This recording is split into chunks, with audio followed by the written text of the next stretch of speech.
You're listening to Street Life, a podcast about street photography with John St and Mark Davidson.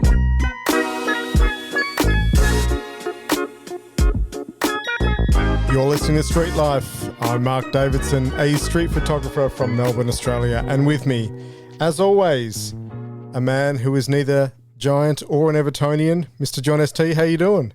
I am an Evertonian. What? I'm not a giant. I am an Evertonian. You're from South Shields. We're winning. Yes, I know, but it's a long story. We'll have to have a specific podcast just to go through that. Oh, but I right. am an Evertonian, and I have been. They're my first love, Okay. much to Lisa's disdain that I say that. They're my first love. Oh, boy. How you been? Have you survived the Christmas party silly season? Yeah. I'm not too bad. It's all right. I had to be on my best behaviour because I'm a new employee, so I'm still on probation. So I can't get on tables like you, Mark, and start dancing and Getting on the lash. Well, it was interesting this year. Getting on the lash. Listen to you English. On the lash. Yeah. How's your Christmas thing going, Mark? Oh, boy. So we had a couple, obviously, one for the program I work on and then a whole company Christmas party, which I didn't attend because I get up at stupid o'clock in the morning, 2 in the morning, so I didn't go. But, yeah, there were people passion on the dance floor, getting pissed, having a spew. No one turned up to work the next morning. It was carnage. It was absolute carnage. So, yeah, I was pretty lonely the next day in the office because no one was there. So lonely. Oh, boy. I am so lonely. Hey, Christmas parties is the best time to actually see what people are really like. Oh, yeah. Oh, yes. Man. I don't know what these people are thinking at Christmas do. Suddenly they just like lose everything. It's just like, free alcohol. Gimme. This is brilliant. It's free. Exactly. They drink it like Dom Perrier water and they think, why am I so off my face? But I'm old and boring now, John. So all the young kids had a good time. But yeah, I stayed at home and oh, bless you. What a consummate professional you are. I sacrificed myself so the kids can go out and party. Get blind. What a dad. You should have been down there photographing it, Mark. Oh, yeah. I should have picked them up, dropped them all home. Can you just imagine? Yeah. Oh, all that money you could have made with blackmail photos. Oh, geez. Tanya's knicker shots and all that. Yeah. Oh, boy. You would have Hang on. Yeah. You would have made a fortune, mate. Well, speaking of being a perv, didn't you get it costed this week? A little birdie told me that you got told off at a fashion shoot for being a foot fetish perv. Is that right? Yeah. I got labelled Mr. Foot Fetish. Really? What happened? Yeah. If they only knew, I can't stand feet. I can't stand it. But anyway, what happened was, went out. I thought, oh, nice weather. I'm going to get up super early. I'm going to start off at the Opera House, and because I'm never there early in the morning, and I'm going to have a few hours shooting. Yeah. Mm-hmm. Didn't get the Opera House. Oh. I just got off at my normal stop at Bridge Street there, and then that's what I like about Sydney. And I just worked like 2 or 3 streets for about 4 hours. Anyway. And drank coffee, and I had an absolute ball. Just on me Todd, nobody else. Mm-hmm. Had a great time. So anyway, I found myself heading back, and I thought I'll go through Pitt Street Mall. And there was this Kate Spade fashion thing happening. Oh, yeah. And I didn't even know who she was. But anyway, very black and white and graphic. She has big circles on everything and polka dots and blah, blah, blah, blah, blah. And all the girls were wearing polka dot skirts and all the floor was round black and white circles, and it looked quite contrasting. It looked really good. The sun was out. It was brilliant. Mm. And then what happened was, so I was trying to get their skirts on the circles, and then some models came in. We're wearing rather short skirts and fabulous heels with big pom-poms on them. This particular model had big pom-poms on the front of a shoe. So I was trying to match them with the circles and then the round tables and the graphic lines. Anyway, so I was down low pointing my camera at their feet a lot. Sure. Yeah. Okay. A lot. Yes. And then one of the organisers just happened to come up and say, "Excuse me, are you with Kate Spade?" Knowing full well I wasn't. No. You know what I mean? I said, "No, I'm not. Why? Why do you ask?" You Do you want fancy me to her be? ankles? No. Oh, so why are you doing photographing? Because this is a private event. And I went, yeah, yeah, it is. It is a very private event Where'd you get in a in? public So, was it inside? in a public space in Pitt Street Mall. Oh, yeah. And she said, "Okay, all right. I got. You obviously know what you're talking about." I said, "I do." She said, "So what are you actually photographing?"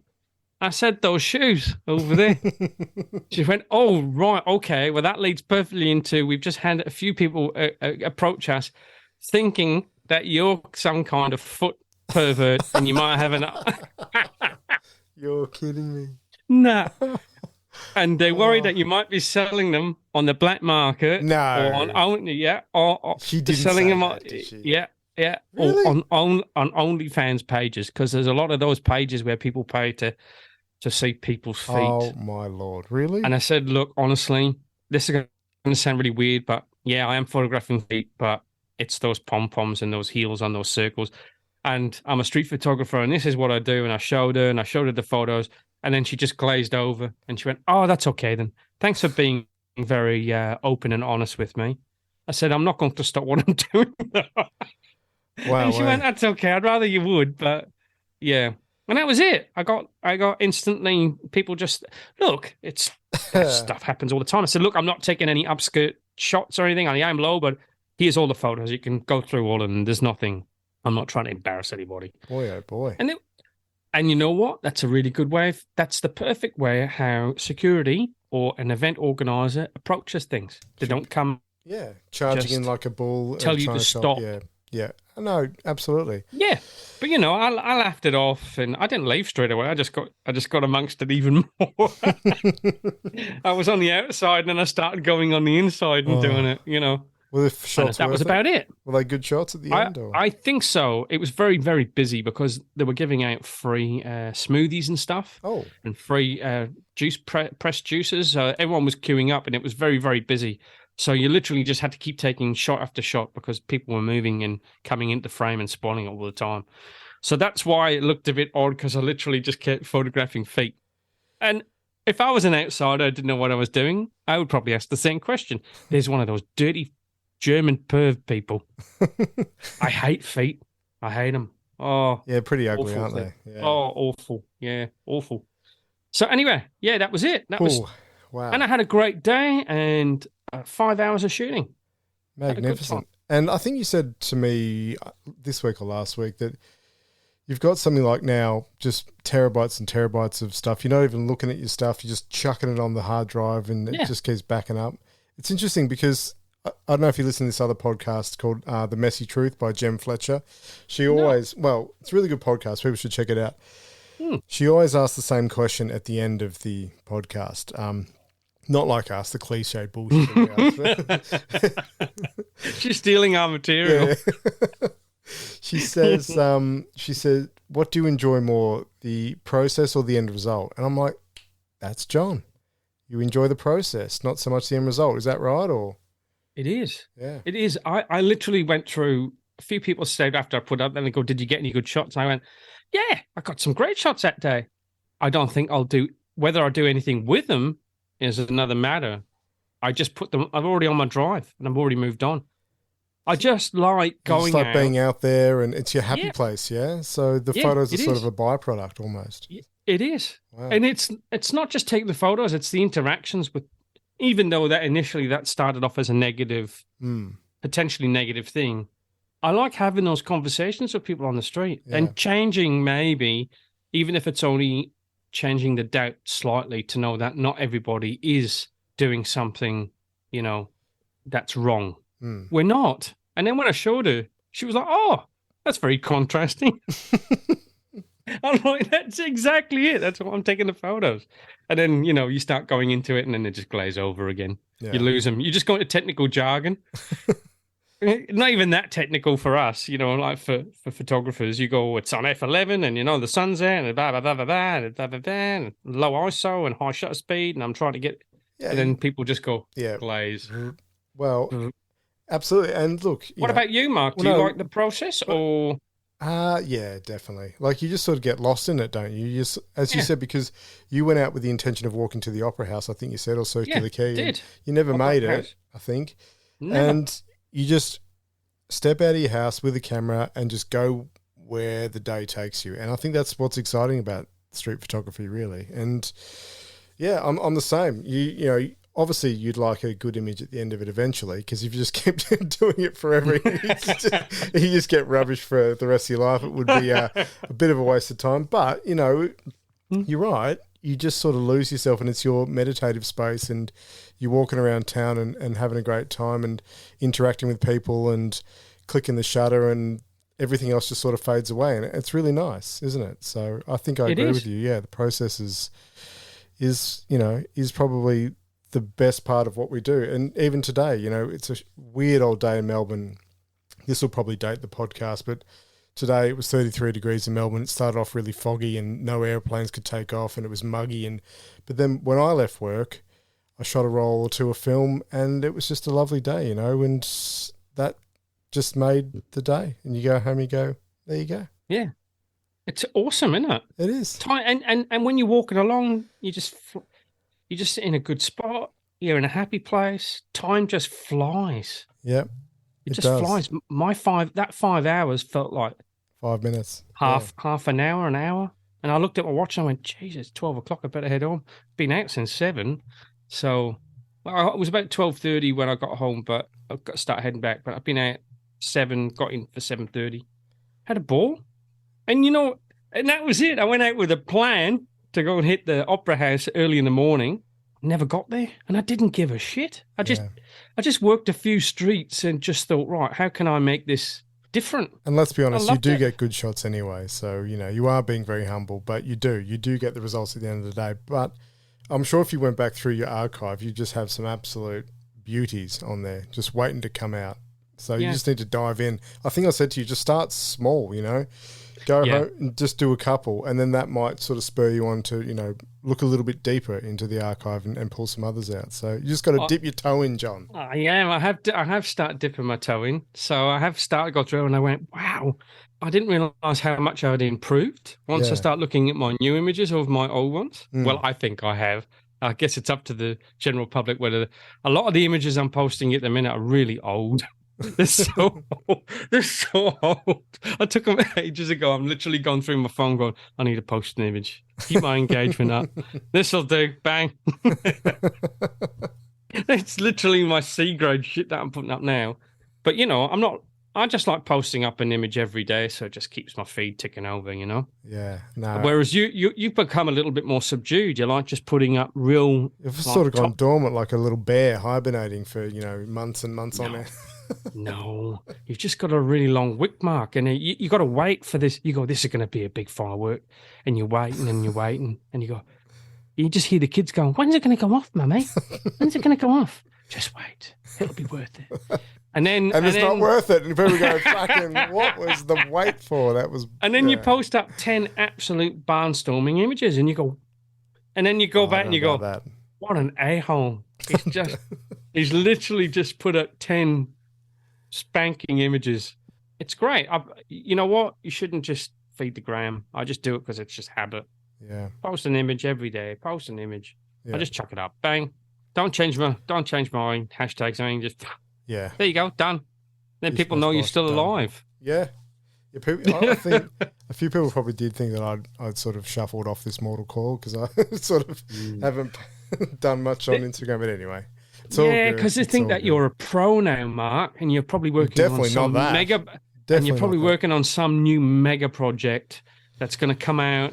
It's going to be the big Davis. No, because no one would buy it. Book on cracks. Coming out. You know what I mean? Could be that. Oh no. But definitely. You always come out with some barnstorming images, mate. Oh, thank you very much. It's it's been a great year. I've really enjoyed it, and been absolutely loving shooting this year. I think, we've talked a little bit about my dabble into film, which I really, I'm just going to hold up my hand and say I don't really know that much about, still working it out. Obviously, I did it the first time around when I was a kid, but now shooting with purpose, using film, it's a different story. But, still using digital as well. But I think shooting's been great this year. The podcast has been absolutely amazing. The people we've spoken to this year have been next level. We've just had an absolute ripping time on the podcast. I think this will be our last episode. this year. So we're just going to have a little bit of a break. We've got Christmas plans, travel plans. So we'll come back in the new year even bigger and better with even more amazing guests. So thank you to everyone who's listened and downloaded the podcast and given us feedback. It means the world to us. So thank you so much. And we didn't know where this was going to go, and it has just it's just blown up, really, hasn't it, Mark? Yeah. Well beyond our expectations, and we can't absolutely. thank people enough. Yeah. The guests, but also the people who listen from all the way around the world. All the way around the world. We're number one podcast in the art sector in Estonia. So thank you to all our Estonian fans. I don't. What other podcasts are in Estonia, Mark? Have you done any research, Mark? But no. Why are we number one in Estonia? Is there like 3 people there listening to us because they just hate podcasts there? I'm not sure. I don't know. Number one in Estonia. Yeah. Wow. But it's look, on a serious note, no, thank you so much. It's been so good doing this podcast. I've had an absolute ball. So sorry we can't keep it going, for the next month or so, but we're very busy people, aren't we, John? So we've got things to do. So we'll come back fresh in the new year. We are, but we've got to give people a bit of a break, Mark. That's probably right. Yeah. They don't want to just hear us bullshitting on over and over and over again. Let's let them have a fortnight or a month off. Yes. And then let's see if they miss us and they want us to come back. Absolutely. Hopefully they will.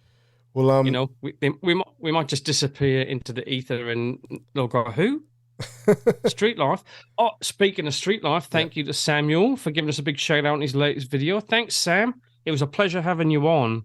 It was. I love talking to Samuel, so thank you for the shout out.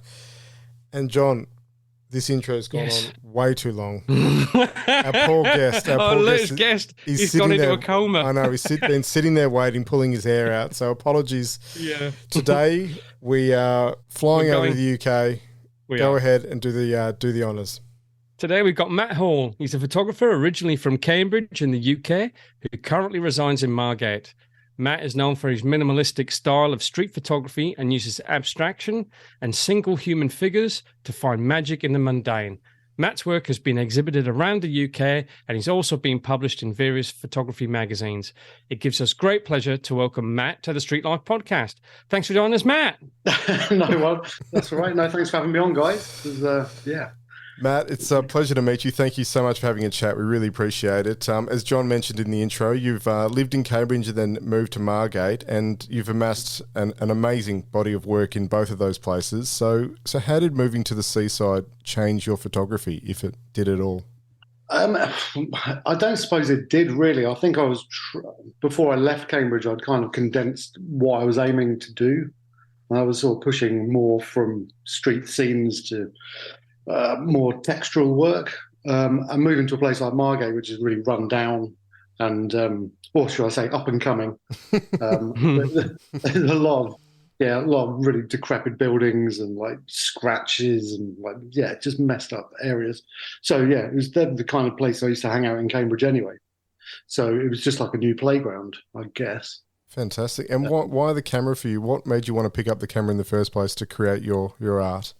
Okay, so going back to how I started, essentially I bought a camera to document the early stages of my having children, I guess. I think a lot of people do that. And then I just found myself walking the streets with my second child and then taking photos of things I was seeing. So, I kind of fell into the whole street photography thing in a way. This is an interesting thing, isn't it, Mark? With the people that we've spoken to, a lot of people have fallen into street photography just by picking up a camera to photograph other things before they've moved into it. But just touching on living in Margate, so of course, the seaside towns in the UK were all the jewels in the Victorian age. They were the highlight of the Victorian age of that time in the UK. One of my questions was, is Margate an up and coming place? Because a lot of them they've hit like major issues with decline and they're all run down now. What's it like shooting in Margate? And you said your Margate's up and coming. So what's it like shooting there? And one, there's high crime now.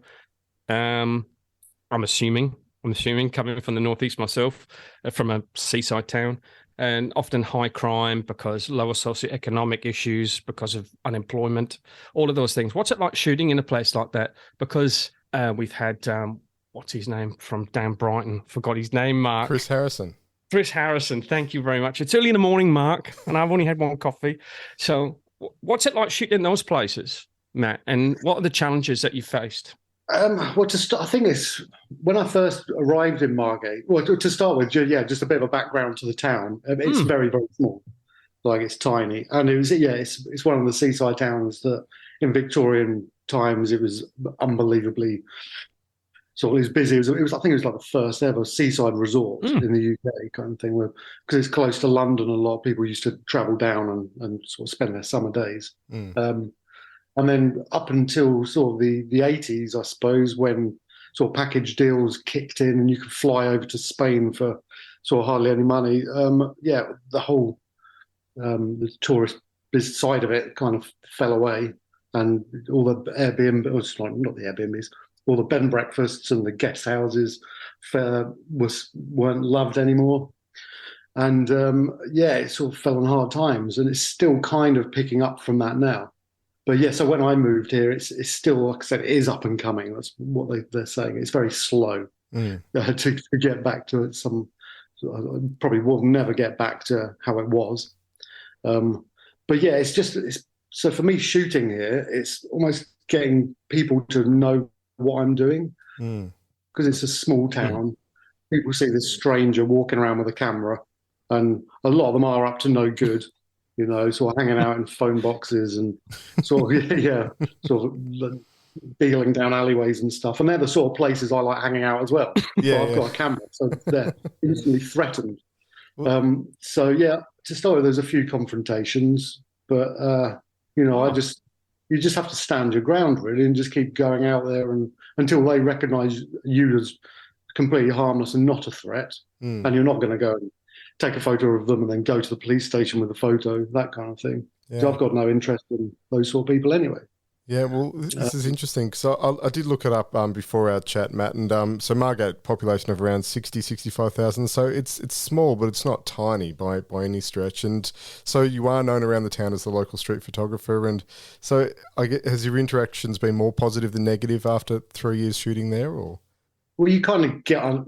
People just don't notice you as much. I mean, they don't come up to you and talk to you necessarily. Okay. But they just turn a blind eye. They sort of look at you, and it's like, that's fine. That's what you're doing. Also, my style of photography, I'm not the sort of person that will just be pointing cameras in people's faces. And I'm more likely to be getting a reflection shot. So my camera's actually pointing in a completely different direction. Yes. And everyone just thinks I'm a weirdo, sort of taking a photograph in a shop window kind of thing. Yeah. Which I'm totally fine with that. But yeah, I don't know. Yeah, I'm not the only one. I mean, there are a few other photographers about town. Okay. But yeah, we're all in the same boat, aren't we? I think no matter where you shoot, whether it's Melbourne, like Margate, Liverpool, there's always going to be some kind of confrontation element. You just have to ride it. Absolutely. Have you ever been threatened where, the UK can be a bit rough around the edges, where you've had to, someone's threatened to give you a bit of a crack, Matt? No, never, actually. Oh, really? You must live in quite a civilized spot. Maybe I don't know. But the thing is, I'm not confrontational either, so maybe I don't give off the vibes that, that people feel like they should have a go at me. Obviously, cutting my teeth with street photography in Cambridge, which is a very sort of well-to-do city, you don't kind of have that element there anyway. And also, you can get a feeling if you can feel things are hotting up in a certain area. You just get out of there, don't you? Just like, well, I'm going to go shoot somewhere else for a bit and then come back later, maybe. Yeah. But yeah, no. In Margate, like I said, I've had a few dodgy sorts try and walk very, very close to me just to try and psych me out. But no one's ever threatened to hit me or do anything. Oh, well, that's a good thing. That's a good thing. So your style isn't, you just mentioned that you don't like putting your camera up in people's faces. It's a more of a, dare I say, you almost steal moments, but I say that in a positive way. You capture very intricate type moments in a Joshua K. Jackson style way as well. He does something very similar. How did you come about getting that style? Was it something that you built up over time, or did you come across it, or were you influenced? It's very soul lighter in some regards. A bit of everything, really, I guess. Right, okay.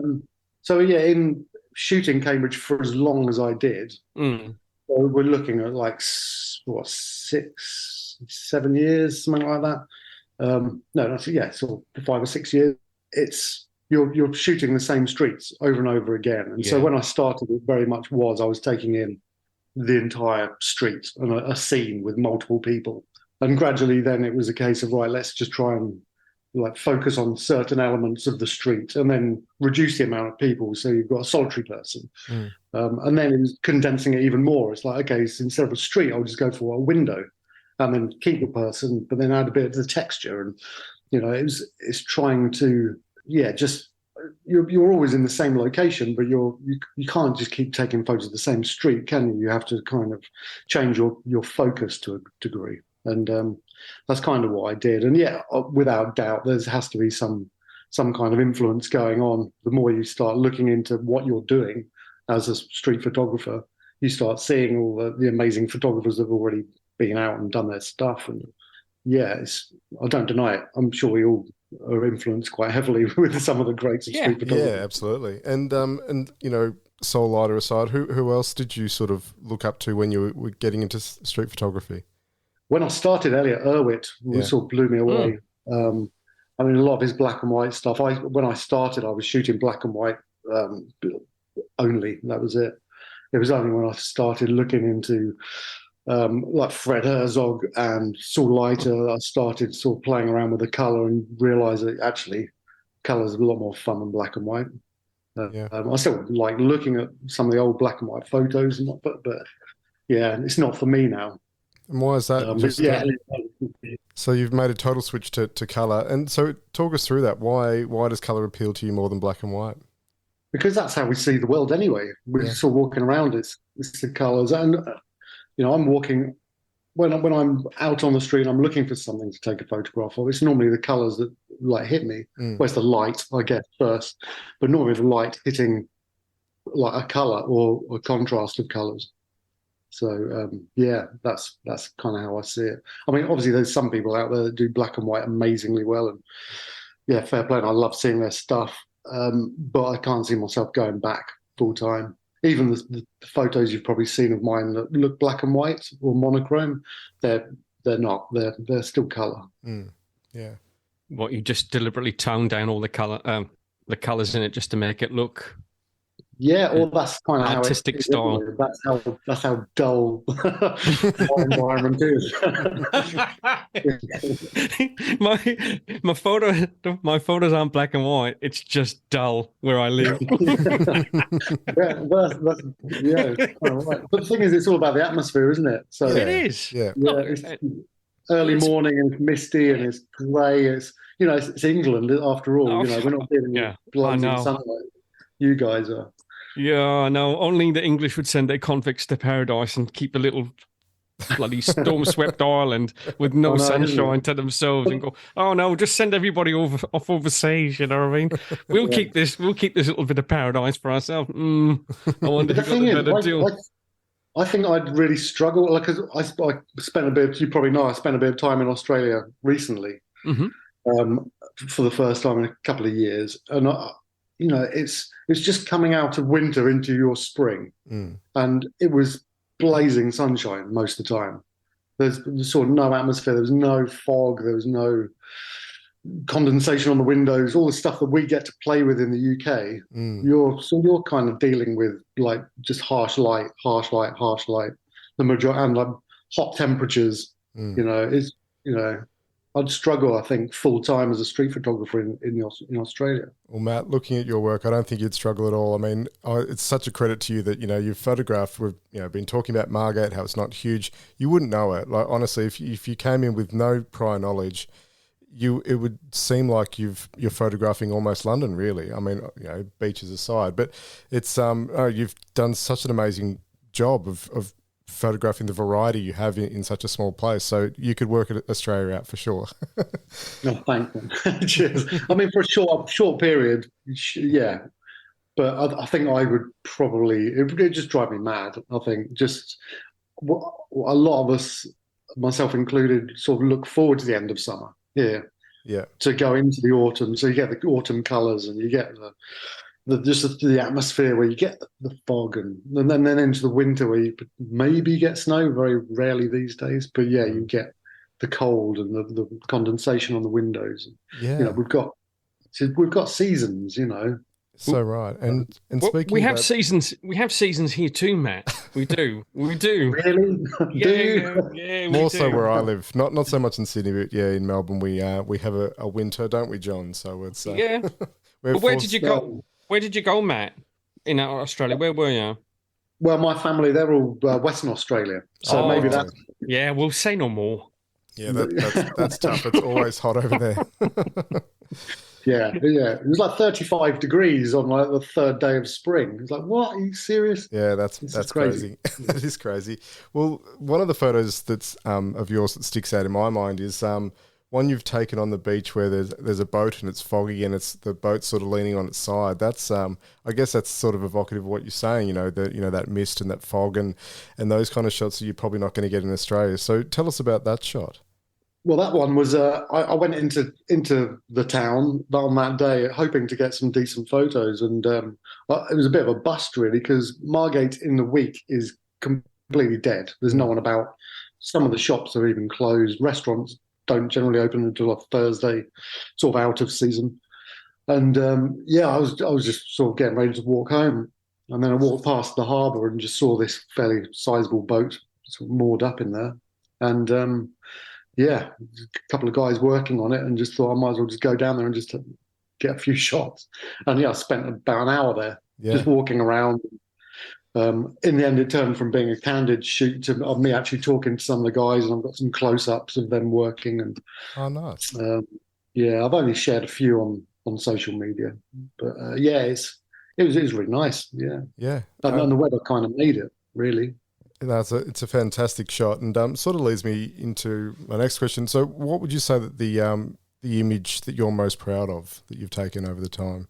I know it's probably a tough question, but street shots. Yeah. I'm probably it's a favourite of mine. So I'm kind of laughing. It's a favourite of mine. My wife absolutely hates it. She's like, it's the worst. I'll never be allowed to have it in my house, or hanging on the wall. But it's a shot of a red van in the snow, and it was taken at the railway station in Cambridge. Mm-hmm. And there's a lot of negative space all over the bottom of the photo, and just in the top left you can just see like this silhouette of a woman walking across, kind of out of focus. But the main focal point was the snow coming down. Everything else was a little bit blurry. Yeah, I really like that, and that's kind of unintentionally influenced by Saul Leiter. I was only out there for about 10 minutes, but took the shot. It was only when I look back, it's like, oh, that's a very Saul Leiter shot.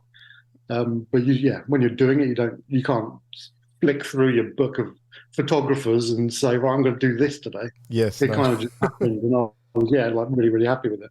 And why does your wife hate it? Because it makes her eyes go funny. Because the focal point, is just not, everything looks kind of out of focus. I don't know. You'll be able to find it. Have a look. It's like one of those magic eye tricks that we used to do in the 90s. Oh, God, yeah. I was thinking about those the other day. They're mad, aren't they? Yeah, where'd they gone? Bring them back. Bring them back. But why is it so important to you, Matt? Why out of all of the images that you've taken, why does that one stand out the most? What about it? Because for the start, it never snows here, so recreating it's going to be really hard. Yeah.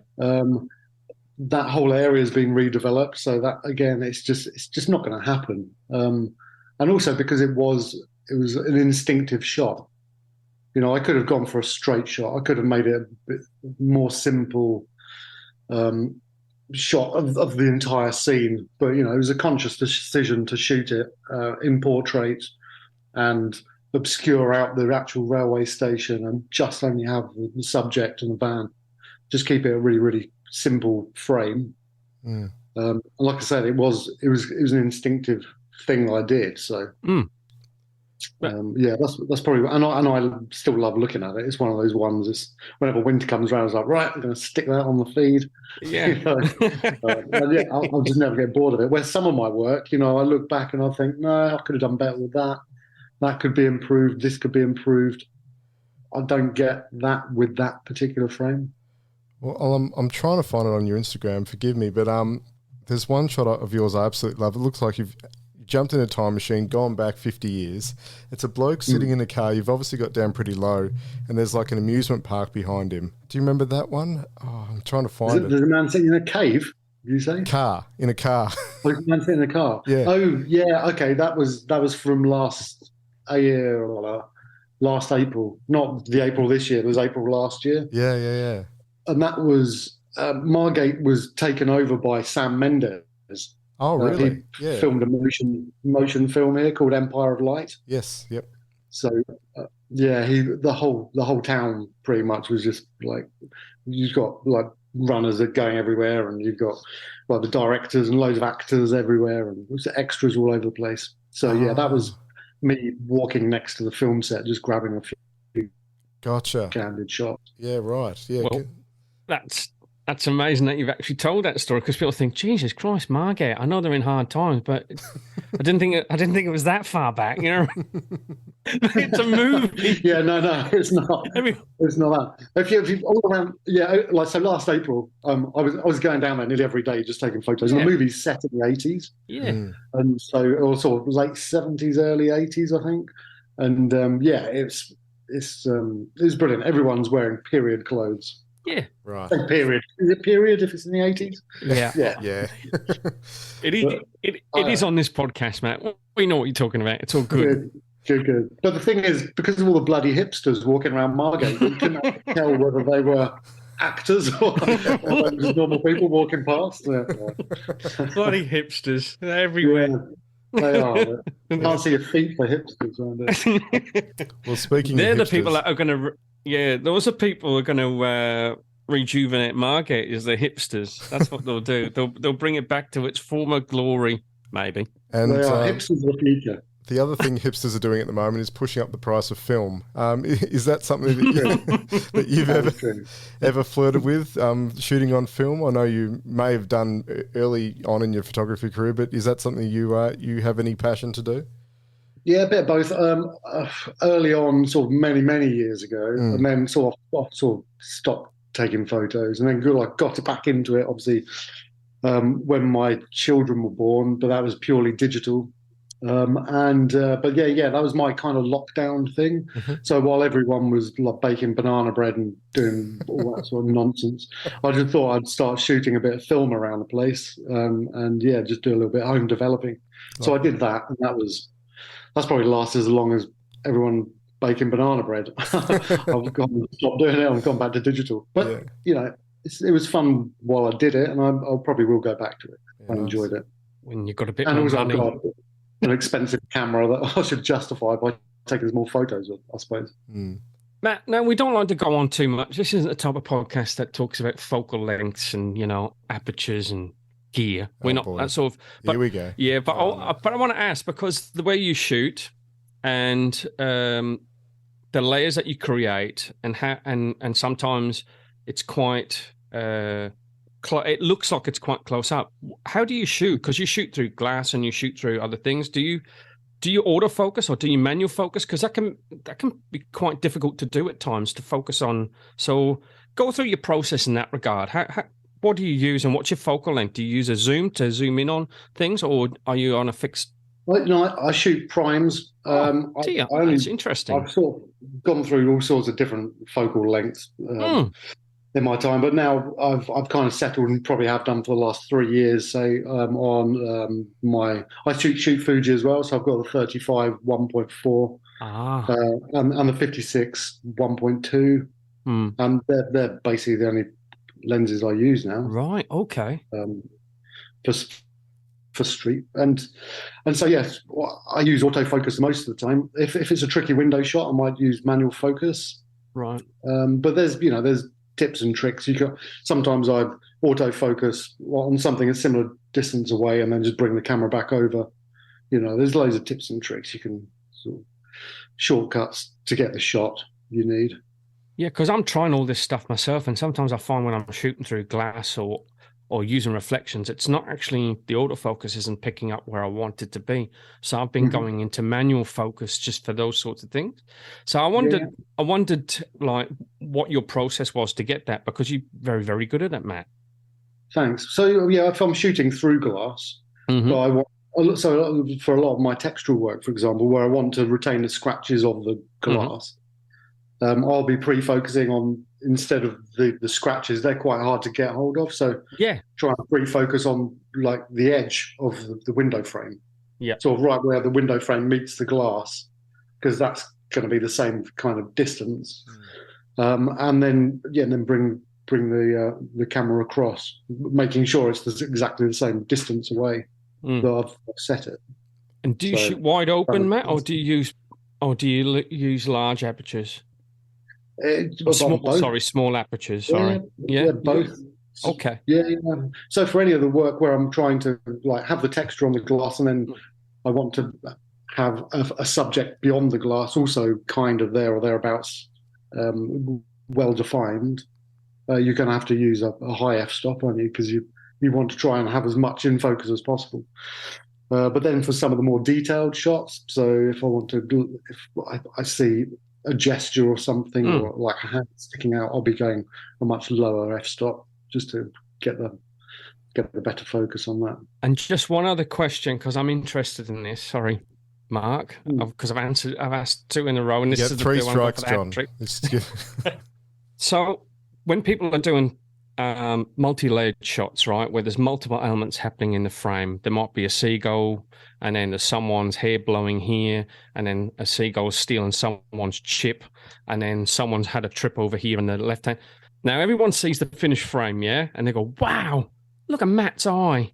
He's goddamn amazing." You know what I mean? Like how he's managed to capture that scene. How much of it is, you've got the idea in your head, and how much of it is luck, getting all the elements to come together, and you just taking that click at the right time? I like to think that everything I do is considered, actually, John. And a lot to be, without sounding like completely up my own arse, I think it actually, a lot of it, the time it is. Sometimes you can't predict the subject. Like that's the only, in my head, that and the weather is the only thing out of my control. Everything else is in my control, so I can control the framing, I can control the composition, I can control the orientation. All those kind of elements, yes, that's all down to me. And then it's all about the subject entering the frame. And then, if the subject enters the frame and the light goes, then, that's blown as well. So, they're the only two things I don't have control of. But I mean, looking at like photographers like Alex Webb, for example, where you've got multiple elements, in a scene, or like Spicy Meatball, Josh, his work, that a lot of that blows my mind. It's like because to me everything's out of control, but somehow they're composing it. Yeah. Whereas a lot of my work, I'd say 90% is my control. It's just the subject and the weather, essentially. And is that something you consciously work on, wanting to put more in the frame? We but some people take single human figure shots, but is that something you're working on, sort of getting, organising the chaos into one frame, multiple layers, layering, and have multiple subjects in your photos?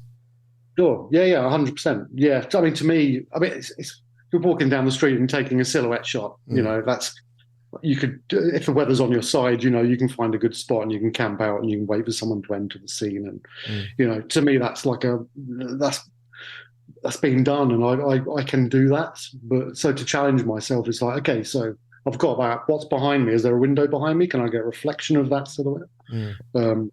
Is there a car there? Can I get another sort of reflection? So the reflection, and then the reflection off the top of the car, and then the silhouette. Or is there something I can shoot through to then add another layer, another point of interest? I think that's the challenge, just to try and keep making the viewer wonder how you took the shot. Yes. And also it makes it harder for them to emulate as well. So you're actually creating something that other people might not be able to create. that makes sense. Yeah, 100%. But it's what makes it fun, isn't it? Just keep pushing what you do instead of coming back with 1,000 silhouette shots. I'd rather come back with one pretty shitty multi-layered shot. Yes. And what's your hit rate, Matt? Oh, at the moment, because I like to challenge myself and because I've become unbelievably like super critical. Not great, I went out yesterday. The weather was half decent, and I thought, right, yeah, I'm gonna like go out for the day because it's winter here. Obviously, the light went behind the buildings by about 2:00 in the afternoon, so my day out shooting turned into about 3.5 hours, and I came back with one that I don't know, it's okay, but I know I can revisit that spot and I can improve on it. So it's not like it's been a wasted journey. I know I can like do it again. So just touching on that was going to be, you've just led me into my next question. So you've said that you pick your spots and you're quite controlled about how you want the shot. How, of course, we're always waiting for an element to happen for the person to be in the right position. When you've picked your spot, Matt, how many times have you had to go back to that spot to get something that you were happy with? What's the longest time you've ever had to go back? Oh, well, I mean, this goes back to the whole shooting in Cambridge thing where I was walking the same streets over and over and over again. It's all repetition, which kind of makes you improve. It forces you to. So it's not necessary that I instantly know that that shot's crap, I'm going to go back. It's more of a necessity than like a desire, because the places I shoot are so small. Yeah. It's like you almost like you have your routes that you take and you keep walking around, and there's advantages to that. There's the familiarity of shooting the same streets over and over again is that you kind of know where the light's going to be. You can, even to the point where which subject could be walking down that alleyway because they get the same bus every day. There's a man with a hat that does that. You can really, really observe human behavior when you walk in the same streets over and over again. And if someone watched me, they'd be like, oh, he's going to be walking down there now, and he's going to be doing that because I'm tied up in the same web of weird, repetitive human behavior that everyone else is. So it's more of a necessity that I keep revisiting spots. But it's also a good way for me to know that if I'm not 100% happy with something I've got, I will be going there again, and I will make sure I'll get there roughly the same time, and you should be able to like improve on something. And Matt, we hear a lot about storytelling with regards to photography. So how much do you think about telling a story when you're creating a photo? Never. No. I kind of, it's a tough one, isn't it? Yeah, it storytelling. Is, yeah. If it comes off, it's nice. If you see a couple kissing in the street, it's just an obvious narrative. I prefer narratives to be implied by the viewer, so they can actually sort of kind of judge for themselves what the photo's about. I just like to create a nice looking frame, and an image that someone might want on their wall or might look good in a book. Yes. I think a lot of the time, not just in photography but other art as well, narrative is kind of thrown on something and doesn't necessarily exist in the first place. Yeah, I agree. Yeah, for sure. It's almost like you need that extra fluff to sell a bit of artwork, whereas I don't. I think it's a bit of jargon. Kind of. I don't know. What do you guys think? It can be forced and overblown, I think, definitely. I think, if you have to sort of shoehorn a story into your photo, maybe it's not there. Maybe it's, not a great photo in the first place. I don't know. But as you say, if it's there, it's great. But if you have to sort of force it. I mean, a lot of the time, quite often nowadays, you'll flick through social, like Instagram, and you just look at some pictures and they're lovely pictures, but then someone's just put a little bit of, they've given it a bit of a name, which suggests what you should be thinking about that particular shot. I don't necessarily look at those shots and think, oh yeah, that's what it is. I look at it and think, oh, it's just a beautiful shot because it's really nicely composed and, amazing, very well edited kind of thing. Yeah. And it could be an amazing story, but a shit image. So, it's better just to get good images.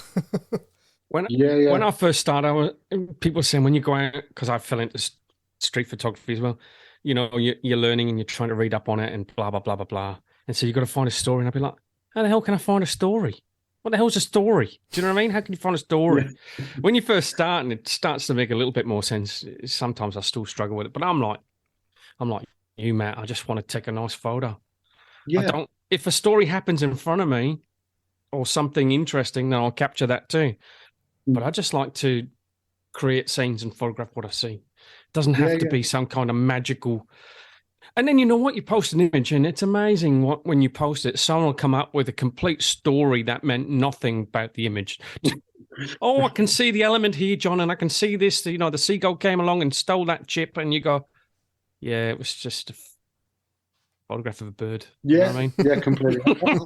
I think if you're like a documentary photographer and you've got a body of work which tells a story, so you're like dealing with a particular thing, then that makes complete sense. But when you're a street photographer, and like I say, it's all about control, isn't it? This stuff is out of your control. Yeah. So, and also, how can you put a story on someone else's life? They're just walking past. They might. One of their family members might have died, or they might have just I don't know, a seagull had stolen a chip. They might. You don't know why they're a bit upset that day. Yeah. So I don't think you should necessarily be the one that puts a story to their life. And we all know the famous, Joel Meyerowitz photo with the guy with the hammer standing over a guy that's fallen in the street. And, those kind of moments don't come by that often, do they? But, no. There is a story there. But, yeah, as you say, they're few and far between. Totally, yeah. And it's more on the erring on the documentary side of street photography, which is kind of not what I do. Yeah. So. Yeah, nice. How many stories can you find in Margate? God. Someone going down to buy a loaf of bread and a pint of milk. You know what I mean? I mean, come on. That's it. Well, or it will be me just taking a photograph of the drug dealers down the alleyway. There's the story. But there you go. There's your next project. Margate drug dealers. Now, you might not live to see it being published, though, Matt. No, that's it. I don't think anyone wants that picture hanging on their wall either.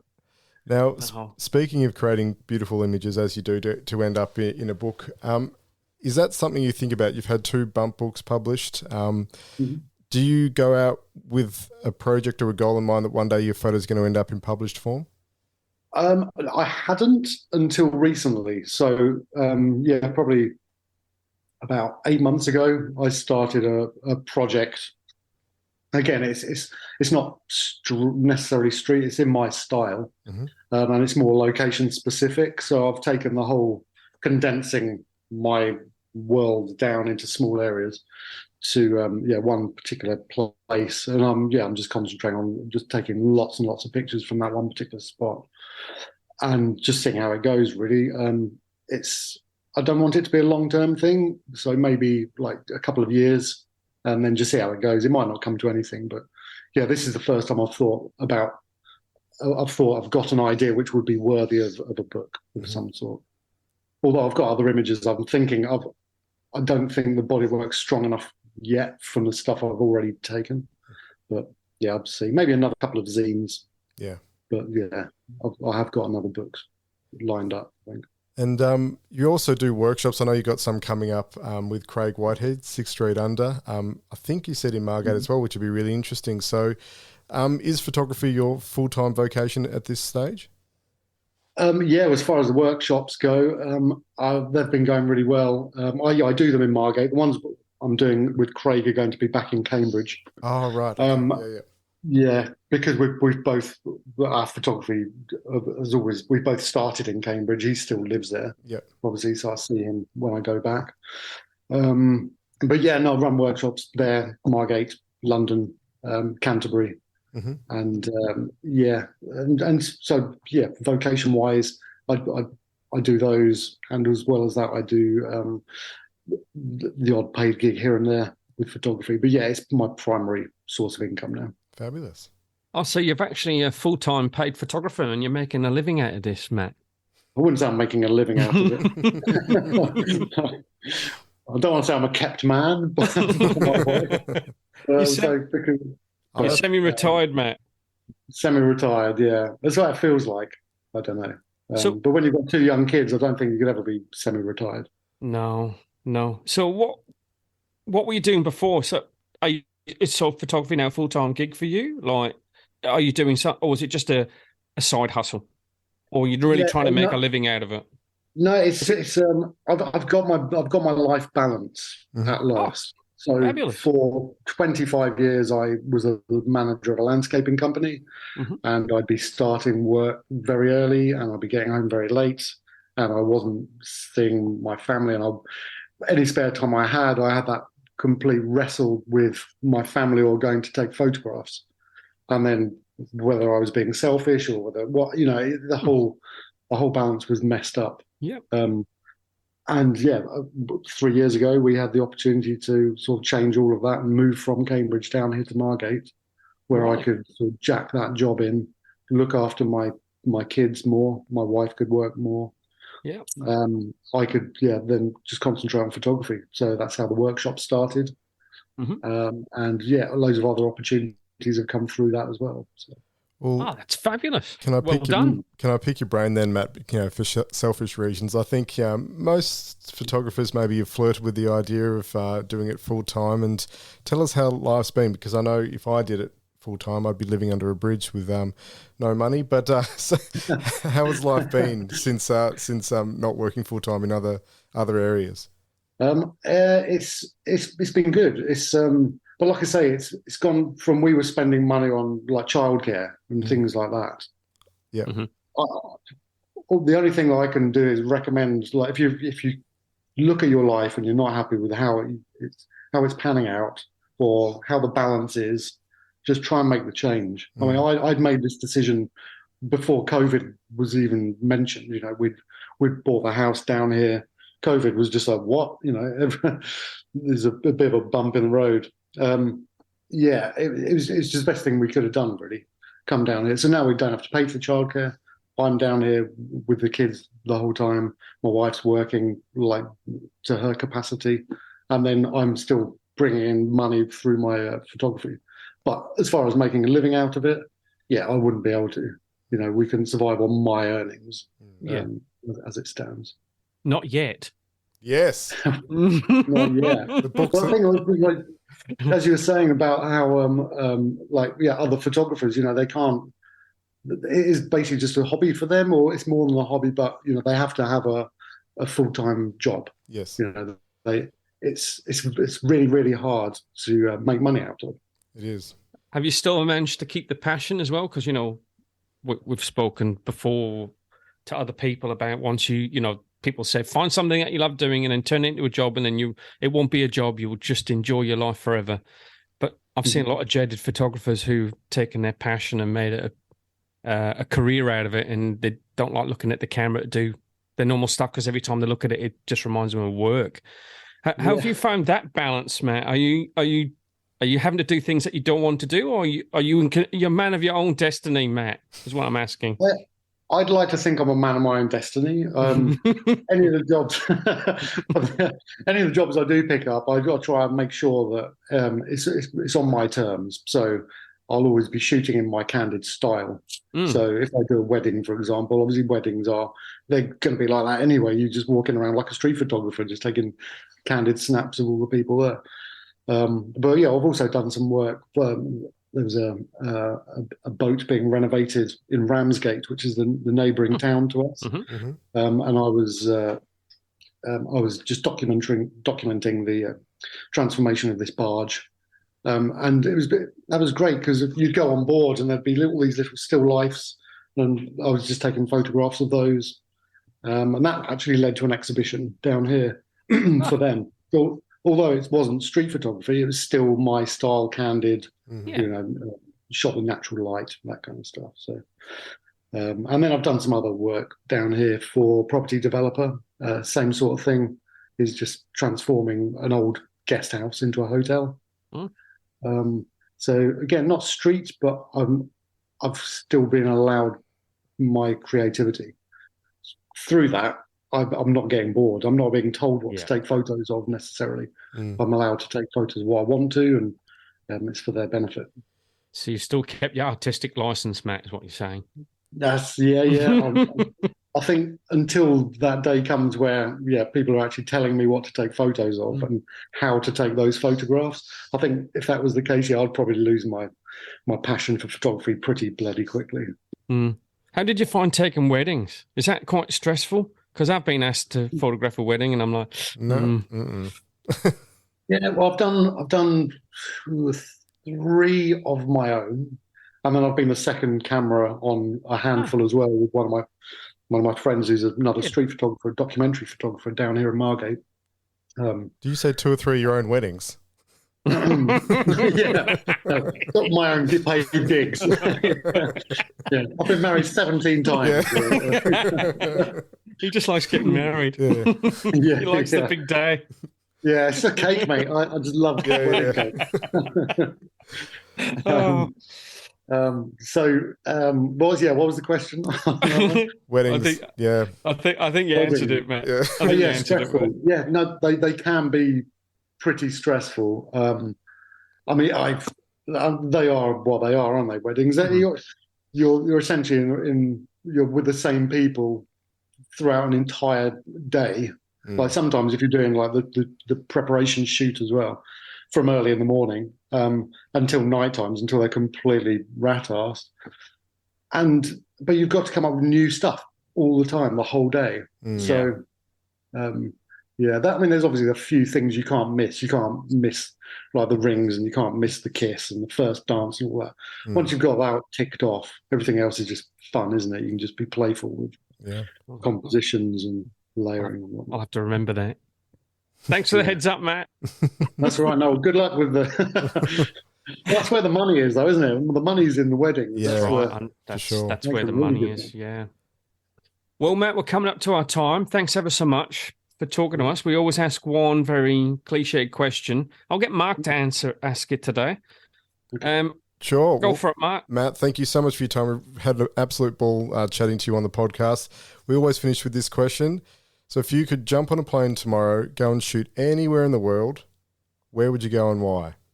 At the moment, I really want to go to India. Yeah. A couple of reasons, really. The colour, the culture, the vibrancy, the weather, but most of all the food. I love a curry. I don't know, and also it seems like in some places it's still just stuck in back in time. It's not. There's areas which haven't been modernised at all, and I'm very jealous of some street photographers or photographers that do a lot of travelling. I don't. I think when my kids are a bit older and I've got a bit of money behind me, then I probably will do a little bit more myself. Because I haven't done a great deal. But I think India. I'd like to go back to New York, but everyone's done New York. Everyone's done a lot. There are places. So many street photographers over there doing New York. It's kind of like, I'd love to go there, obviously just on a holiday, but shooting there, it's just like, what else can you do here? It's like, it's been so heavily photographed. It's exactly. There'll be probably loads of street photographers in the photo that you get when you're in New York. Exactly. That's right. There's that many. I think probably India. Fantastic. No, I'd love to go back to India. I've been there before as a photographer, so I'd like to go back there and actually photograph there. It'd be amazing, I think. So, John, would you like to go to India? No, it's probably well down on my list. Really? I can understand why people want to go, but it doesn't float my boat. Okay. I want to go to Turkey. Yeah. I'd like to go to Istanbul and places like that. But even now, that's very popular. It's almost become the second New York. You know what I mean?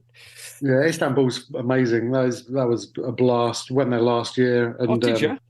Yeah. Well, it's for Mark Fernley's. He was doing workshops over there, and there was a street photography meetup. Yeah. Nice. Did he give you a big discount, or were you just like a wingman? I didn't spend any time with him. He was working the whole time. So he invited me over, and didn't even get to hang out with him apart from in the evening. Oh no. He looks like a bloody workaholic, Mark is, I think. Yeah. Oh no, isn't it? Yeah. Well, thanks so much for talking to us, Matt. That was great. Thanks for taking the time. No worries. No, thank you very much for the invite as well. Yeah, it's been a pleasure. And my pleasure. Happy shooting. Looking forward to seeing what you capture in the future, mate. Exactly. Looking forward to the book. Thank you so much, Matt. No worries. Thanks, guys. Take care. Have a good weekend. You too. Thank you.